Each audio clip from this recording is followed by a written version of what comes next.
Iran যুদ্ধের শেষ ভাগে এসে এবার সরাসরি তেহরানের সঙ্গে কূটনৈতিক সম্পর্ক জোরদার করতে সক্রিয় হচ্ছে নয়াদিল্লি। প্রেসিডেন্ট মাসুদ পেজিশকিয়ানের সঙ্গে এক ফোনালাপে ভারতের প্রধানমন্ত্রী নরেন্দ্র মোদী বিশ্বের অন্যতম গুরুত্বপূর্ণ জ্বালানি করিডোর হরমুজ প্রণালীতে অবাধ ও নিরাপদ নৌ চলাচল নিশ্চিত করার বিষয়ে গুরুত্বারোপ করেন।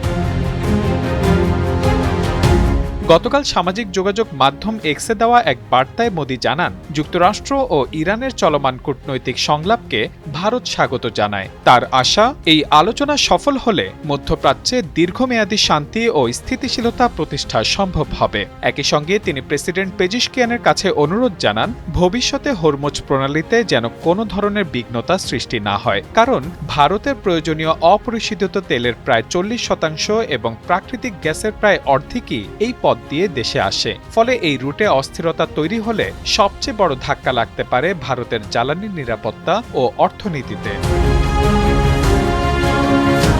এই ফোনালাপের কূটনৈতিক গুরুত্ব বিশেষভাবে নজর কাড়ছে সাম্প্রতিক কিছু ঘটনা প্রবাহের কারণে। এর আগে ইরানে যুক্তরাষ্ট্র ও ইসরায়েলের যৌথ হামলায় দেশটির সর্বোচ্চ নেতা আয়াতুল্লাহ আলী খামেনি নিহত হওয়ার মাত্র 3 দিন আগে 25 ফেব্রুয়ারি ভারতের প্রধানমন্ত্রী নরেন্দ্র মোদী 2 দিনের এক সরকারি সফরে ইসরায়েলে যান। সেখানে প্রধানমন্ত্রী বেনিয়ামিন নেতানিয়াহু তাকে উষ্ণ অভ্যর্থনা জানান। সফরে প্রতিরক্ষা, বাণিজ্য ও সাইবার নিরাপত্তা সহ বিভিন্ন খাতে দ্বিপাক্ষিক সহযোগিতা আরও গভীর করার বিষয়ে দুই দেশের মধ্যে সমঝোতা হয়।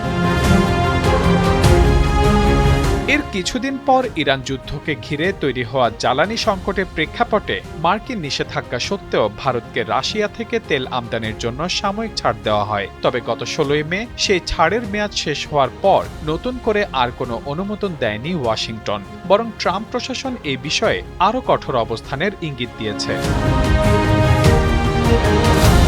এমন পরিস্থিতিতে নয়াদিল্লির প্রতি নতুন কূটনৈতিক বার্তা দিয়েছে তেহরান। ইরানের প্রেসিডেন্ট মাসুদ পেজিশকিয়ান দেশটির সাবেক সর্বোচ্চ নেতা আয়াতুল্লাহ আলী খামেনির রাষ্ট্রীয় জানাজা ও দাফন অনুষ্ঠানে যোগ দেওয়ার জন্য প্রধানমন্ত্রী নরেন্দ্র মোদীকে আমন্ত্রণ জানিয়েছিলেন।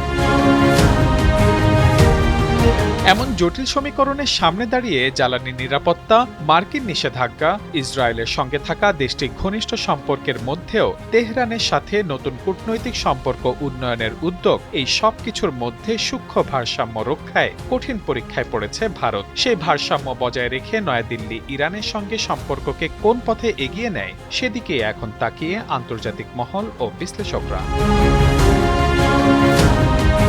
Mahmudul Hasan, Times today.